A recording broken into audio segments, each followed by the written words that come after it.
ஜெய் ஜவான் ஜெய் கிசான் நம்மக்கிட்ட ஏற்கனவே இருந்தது. ஜெய் விக்யான் அப்படிங்கிறத நமக்கு அடல் பிஹாரி வாஜ்பாய் அவர்கள் கொடுத்தாங்க. 1998 பொக்ரான் டெஸ்ட் நடந்தது இல்லையா, நியூக்ளியர் டெஸ்ட்டு. அந்த சமயத்தில் சயின்ஸ் அண்ட் டெக்னாலஜியோட இன்றியமையாத தன்மையை தேசத்துக்கு எடுத்து சொல்லணும். தேசத்தோட முன்னேற்றத்தில் அது எவ்வளோ பெரிய ரோல் ப்ளே பண்ணுது அப்படிங்கிறத பிரதமர் அவர்கள் புரிஞ்சுக்கிட்டு நமக்கு சொன்னாங்க.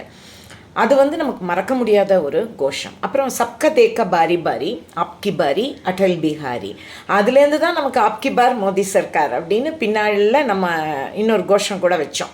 அது அதே மாதிரி மோதிஜி வச்ச கோஷத்தே மாதிரி அவங்களுக்கு சப்கா தேக்கா பாரி பாரி அந்த கோஷமும் ஆப்கி பாரி அடல் பிஹாரி அது எலெக்ஷன் கோஷம்தான்.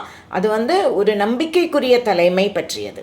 அதுக்கப்புறமா மூணாவது கோஷம் நமக்கு அவர் தந்தது என்னென்னா, அந்தேரா சிட்டேகா சூரஜ் நிக்லேகா கமல் கிலேகா, அதாவது இருள் மறைந்து சூரியன் உதிக்கும்போ கட்டாயம் தாமரை மலரும் அப்படிங்கிற ஒரு கோஷம்.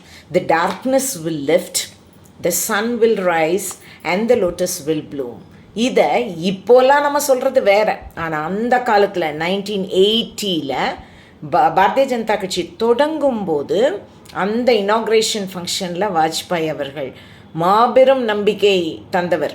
அந்த நம்பிக்கையில் தான் இன்றைக்கி வரைக்கும் நம்ம வண்டி ஓடிட்டுருக்கு இல்லையா. அதனால் நம்ம எப்போவுமே இந்த மாதிரியான பெரிய தலைவர்கள் அவங்க மறைஞ்சிட்டாலும் அவங்க கொடுத்த கோஷங்கள் நம்மளுக்கூடே இருக்குது.